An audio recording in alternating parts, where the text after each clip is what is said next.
Let's talk about another issue that governments could do something about. In fact, maybe they are, but not necessarily to everybody's liking. The UK will become a dangerous place for the wealthy, according to tax experts. Yes, you know what we're talking about here. This is government potential changes to inheritance tax rules.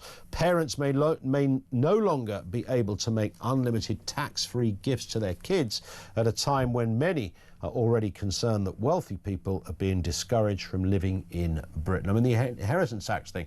If I hear one more daft lefty go, but it's not your money. Is that the criteria then? For somebody working really hard and saying, I'm going to give this to my kids so their life can be enhanced at this point. Is that somehow a criminal offence? Let's speak with James Melville, social and political commentator. Always has robust views on these things. James, good afternoon to you. We are living in an upside-down world on many levels. You and I have spoken about this so many times. I mean, here's another one, I suppose. You know, this suits Labour, doesn't it? Labour love this one. They won't say it out loud. But inheritance tax is just rich old duffers, and what's wrong with taxing them? It's almost that simple in their world. Yeah, it's disingenuous and also manipulative. Look what they did with the farmers, you know, over £1 million threshold, so they can frame it as millionaire farmers. But the devil's always in the detail. I mean, if you look at one of the major concerns regarding inheritance tax, there's two aspects. Firstly, people are paying taxes all their lives, and then this is a theft on death and also the bereaved. But it gets even more structured and nuanced than that, where it surely is a good thing for families, generational business, to be able to pass that quite often very successful business on. Yep. But in the case of farmers, you know, the farmers are struggling on a number of different fronts financially. They're not showing much profit each year. They're struggling with cash. So therefore, if they're hammered with a massive inheritance tax bill, they're having to sell their land to pay the bill. They don't have the cash to pay it. And that applies to other industries as well. It's not just farming. It could be someone with factories. It could be hotel owners and so on. You know, it's about legacy business.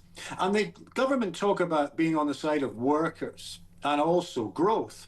Yet to hammer family businesses with inheritance tax is a diametric opposite of that. And it also has a knock-on effect with supply chains. You know, I think it was last week, there was a couple of reports saying that over 6,000 farming-related businesses have stopped functioning over the last year. And a lot of that is linked to inheritance tax, where businesses just think, we cannot survive this, we cannot sell the assets, or they're just getting in front of it and selling up.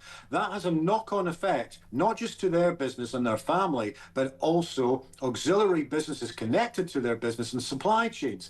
The rural community, for instance, with inheritance tax, the farm sells, then there's a lot of other businesses connected to that will not get the same revenue stream. So it's not just a manipulative framing of millionaires, landed gentry and so on. It's much more nuanced than that. Yeah, 100%. You'd like to think that, you know, I know we often have a kind of perhaps not a flattering view of the civil service, but you'd like to think, you know, there's clearly obviously some good ones in there. Some of them will be sitting around the desk telling Angela Rayner, Rachel Reeves and these people everything you've just said, because this is just like, you'd like to think something that a 15-year-old could get their head around. And there must be some figures up there in Civil Service HQ who are saying to the government, yeah, but there is the law of unintended consequences. Or are they the laws of intended consequences? They must know all of this, James. Yeah, well, a perfect example of that is the clawback proposal that myself, the No Farmers, No Food, and also the NFU in farming have proposed as a compromise measure on inheritance tax. I mean, personally, I think inheritance tax should be scrapped full stop for various reasons. But on this one, it's a good compromise, because what that clawback proposal is saying, if, for instance, you sell your farm, all your assets, then you've got the money, you pay the inheritance tax bill. But if you want to keep on farming, you should not be hammered with this. It should incentivize people to continue farming. And when the government don't actually respond to this very, very sort of eminently feasible and workable compromise, then it raises suspicions that they're just not willing to listen, and there might be deeper agendas on this. Yeah. You know, it seems to me it's classic Labour, but in particular classic Starmerism. It's almost like the hypocritical politics of envy and punishment against anyone who has a gumption to, you know, grow their business, provide supply jobs, and do it on their own terms.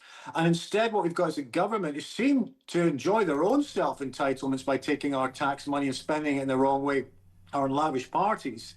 But they're punishing the very thing they claim that they would be supporting, and that is growth and enterprise. An inheritance tax, for so many different reasons, it's not just about punishing rich people. It's way more complicated than that. And Labour seem to be doing this with intent. Yeah. And again, we keep coming back to things previous governments did.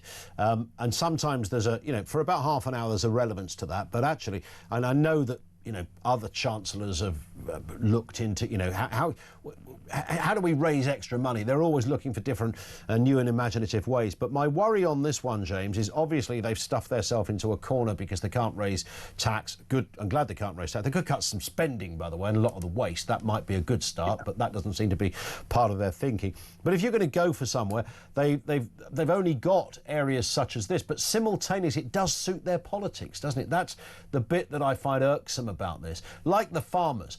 They didn't care about the farmers because farmers, as far as they're concerned, are just rich old, probably Tory voting, old duffers, landowning gentry. They've all got millions of pounds. The fact that the average farmer actually earns about 20 grand a year doesn't come into it.